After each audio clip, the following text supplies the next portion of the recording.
Bismillahirrahmanirrahim. Assalamualaikum warahmatullahi wabarakatuh.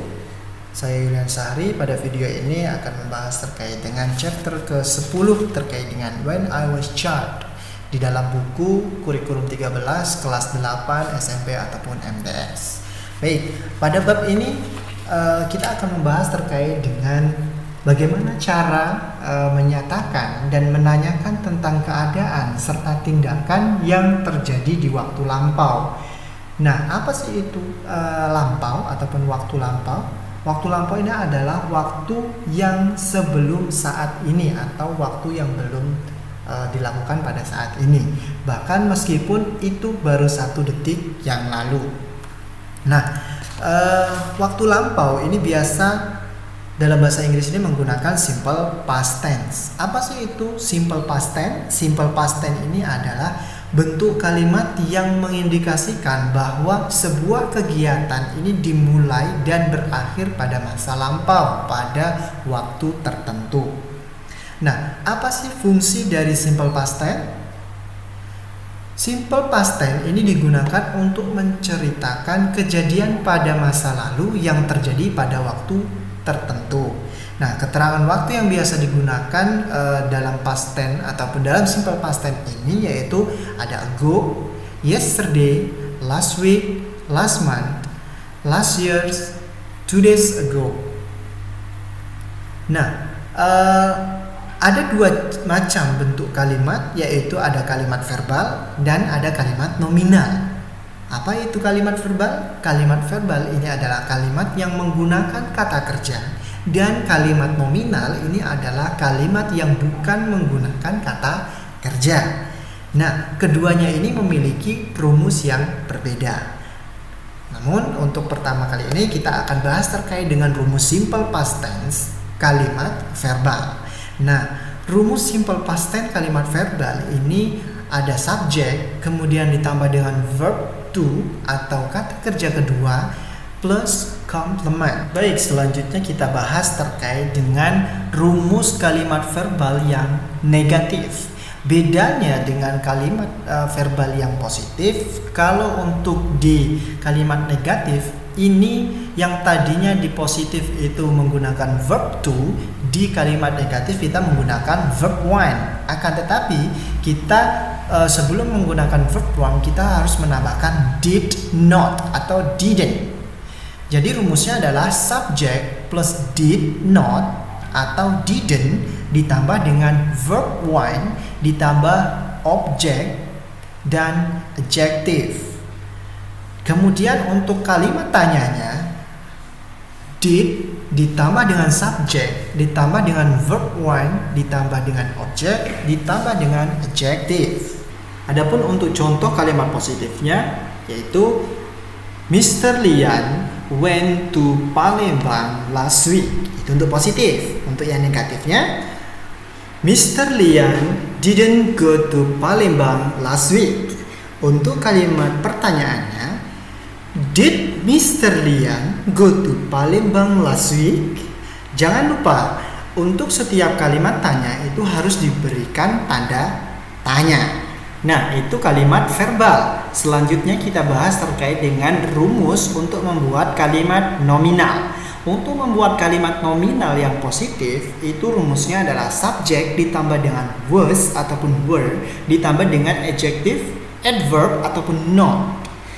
Kemudian untuk rumus yang kalimat negatifnya, kita tambahkan not setelah was ataupun were, yaitu subject plus was ataupun were ditambah not ditambah adjective atau adverb ataupun noun.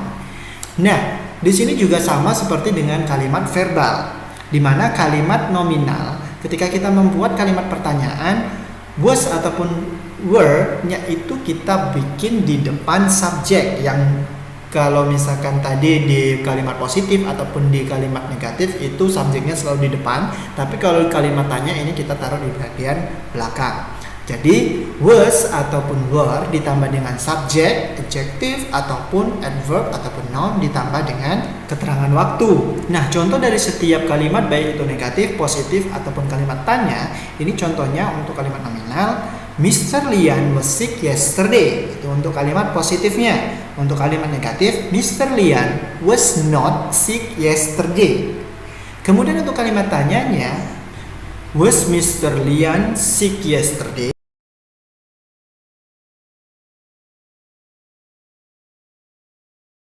Nah, itu adalah contoh dari setiap rumus di kalimat nominal. Adapun yang perlu kita catat, di mana to be, was, ataupun were itu tidak digunakan di setiap subjek. Akan tetapi untuk to be was ini hanya digunakan di subjek I, she, he, dan it. Kemudian to be were ini digunakan untuk subjek you, they, dan we.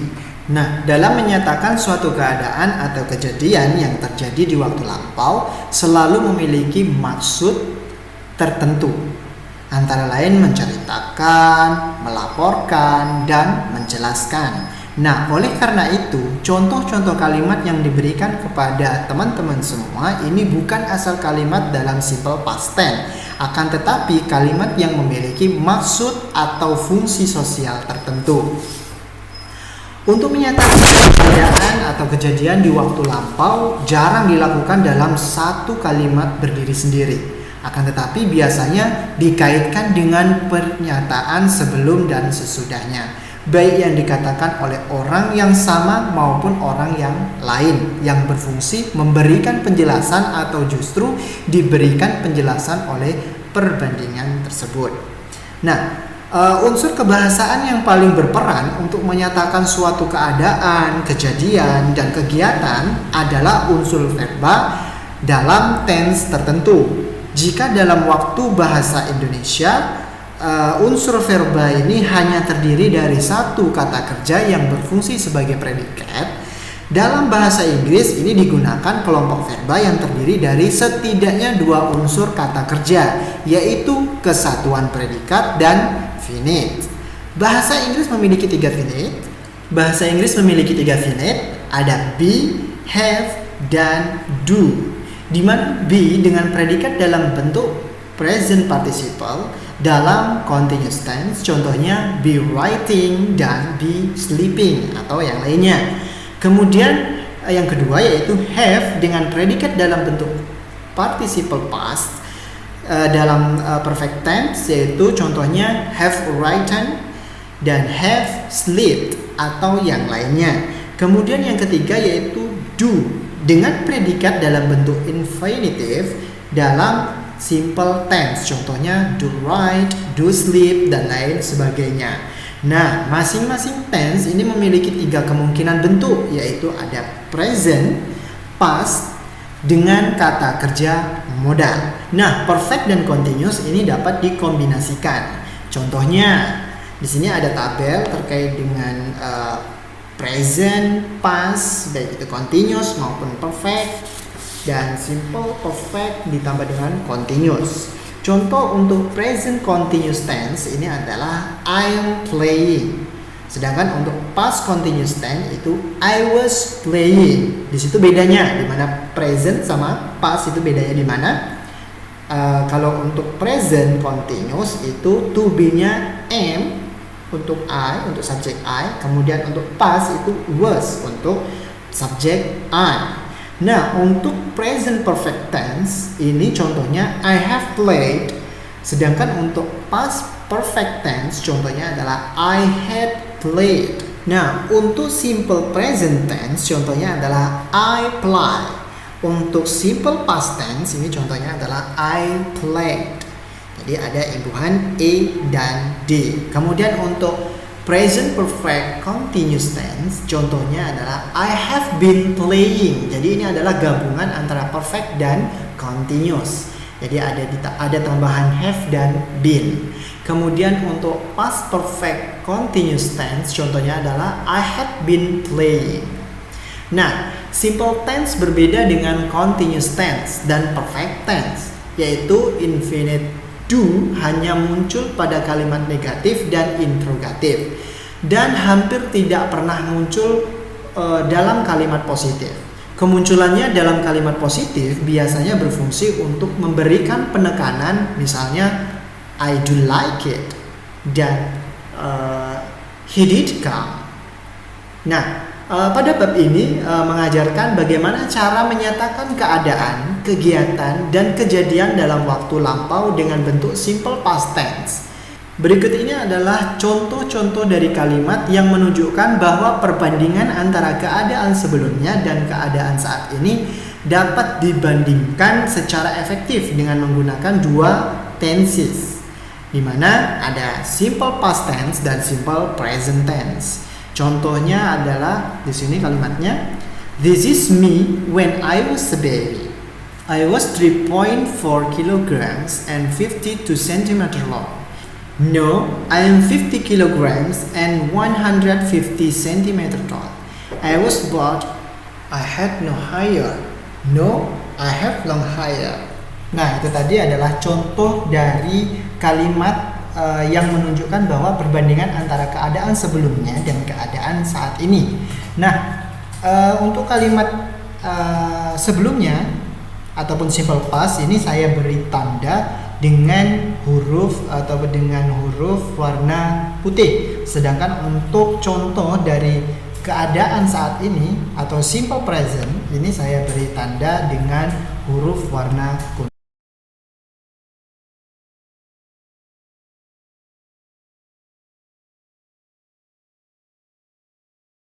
Baik, selanjutnya saya memiliki informasi terkait dengan keadaan sebelumnya ataupun simple past dan keadaan saat ini yaitu simple present. Nah, silakan cari perbandingan antara keadaan sebelumnya dan keadaan saat ini dari informasi yang ada di sini, yang saya sediakan di sini.